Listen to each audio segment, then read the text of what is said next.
Yeah, and of course you're saying that it will set us up for global competition in the manufacturing market there. At the end of the day, it's taxpayers funding this. I understand it's an investment, a long-term investment, but does that outweigh any benefit people might get from, say, your government's renewable energy plan?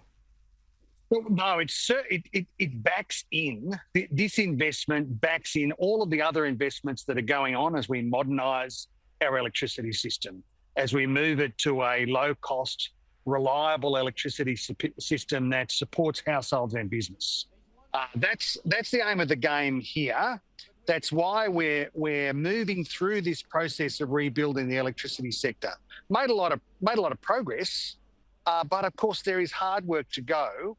Backing in at the same time our manufacturing sector, so that they can continue to defend good jobs and production here, but also make the new investments in future capacity in areas like critical minerals refining, where Australia has enormous opportunity. That's what the Future Made in Australia plan from the Albanese government is all about. And as, of course, I'm sure you're about to take me to, Australians are going to face some pretty stark choices about the future of manufacturing here in Australia in what is going to be an election year. Yeah, absolutely. It's hard to ignore that this is coming, a big promise ahead of an election. Why has it taken for that to happen, for this promise to come to fruition?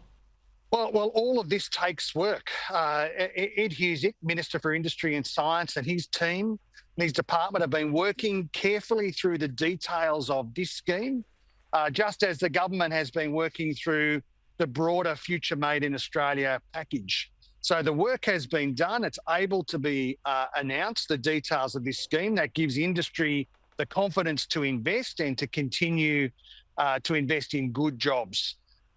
The broader Future Made in Australia package, which is the biggest pro-manufacturing package in Australian history, be backed in by this government. Will actually do the detailed work rather than just do what our opponents do, which is big announcements, do the detailed work and deliver confidence for industry to invest in good jobs and apprenticeships in the regions. The alternative is Peter Dutton and the Liberals, who say they will tear all of this down, all of these good jobs disappearing offshore.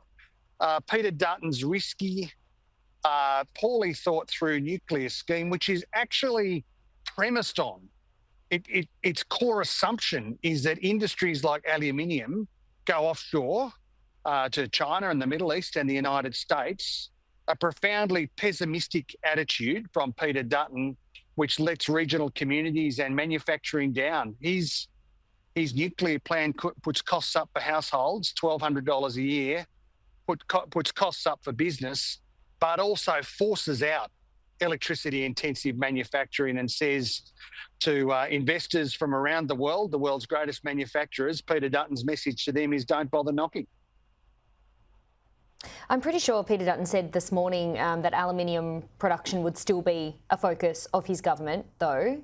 Are you concerned, though, about Peter Dutton closing? You go. Sorry, Holly. Sorry to interrupt. Really hate having bad manners on programs. I didn't mean to interrupt. I just wanted to say, I'll forgive you. It's not what he says, Holly, because he bloviates all of the time about these questions. He says he's for this and for that, but his plan in black and white, his nuclear reactor plan, says electricity-intensive manufacturing is going to go offshore. So the heart of his strategy, his economic strategy, is a smaller economy, less electricity, less manufacturing, and the message for aluminium in particular is, which is our most electricity-intensive manufacturer, it pushes them offshore. The alternative is our plan, building a modern electricity system, working with industry the way that we have all through this term to secure investment in local manufacturing. Are you concerned, though, about Peter Dutton closing the gap on marginal seats like Paterson, which includes the Tomago smelter? I'm concerned about Peter Dutton closing aluminium smelters like Tomago.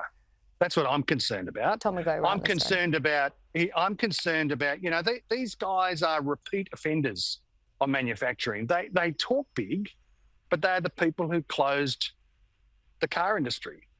They talk big, but it's the New South Wales Liberals and Nationals who put rail manufacturing here in the Hunter and sent it offshore. Cost thousands and thousands of jobs in this region. Hundreds and hundreds of school leavers didn't get a chance at an apprenticeship because our Liberal and National government deliberately offshored manufacturing. They talk about blue-collar jobs, but all of their policy direction, they've got no answers. And we are a government, the Albanese government, with the Future Made in Australia program, which is, as I said, the biggest pro-manufacturing package in Australian history.